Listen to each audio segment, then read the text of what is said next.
So implant ఇరిగిపోతే మనం ఏం చేయాలి? ఫస్ట్ థింగ్, మనకి ఇరిగిపోయిన దానివల్ల ఏమి ఇబ్బంది అవుతుంది? ఫ్రాక్చర్ అతకలేదు అంటే ఆ ఇరిగిపోయిన ఇంప్లాంట్ తీసేయాల్సి వస్తుంది. ఎందుకంటే వన్ మోర్ ఇంప్లాంట్ వేయాలి. ఫ్రాక్చర్ అతికేయడం చాలా ఇంపార్టెంట్ అండి.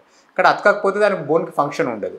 సో ఒకవేళ కాళ్ళ రాడ్ వేసిర్రు అతకలేదు, అతకకుండా రాడ్ ఇరిగిపోయింది అంటే ఆ ఇరిగిపోయిన ఇంప్లాంట్స్ తీసే సెట్స్ ఉంటాయి, బ్రోకెన్ ఇంప్లాంట్ రిమూవల్ సెట్స్ అంటారు అవి.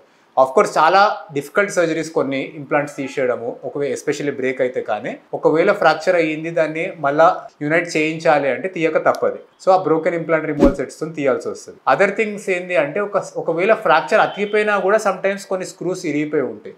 సో అటువంటి వాటిని డిఫికల్టీ బట్టి వదిలేయాలా దాన్ని తీయాలా డిసైడ్ చేసుకోవాలి మన సర్జన్. సో సపోజ్ స్క్రూకి వేరే ఎండ్ ఇరిగిపోయింది, ఆ ఎండ్ సర్జరీకి యాక్సెస్ లేదు, అటు సైడ్ మనం ఓపెన్ చేయొద్దు. సో అటువంటి సిచ్యువేషన్లో మనము కొన్నిసార్లు వదిలేయాల్సి వస్తుంది ఇంప్లాంట్ని లోపల. సో ఇంకోటి ఇష్యూ ఏంటి అంటే మనకి ఒక ఇంప్లాంట్ ఉంది, ఇంకో సర్జరీ అవసరం, ఆ ఇంప్లాంట్ వల్ల మనకు అడ్డం ఉండొచ్చు. సో అటువంటి టైమ్స్లో హీరోయిక్ మెజర్స్ తీసుకొని సమ్టైమ్స్ బోన్ని కూడా ఆస్టియోటమీ చేసి ఓపెన్ చేసి తీయాల్సి వస్తుంది, ఎస్పెషల్లీ రీప్లేస్మెంట్ ప్రాసెస్లలో కొన్నిసార్లు. సో ఇవి మనకి ఇంప్లాంట్స్ బ్రేక్ ఎందుకు అయితే మనకు వాటిని తీసే మెథడ్స్.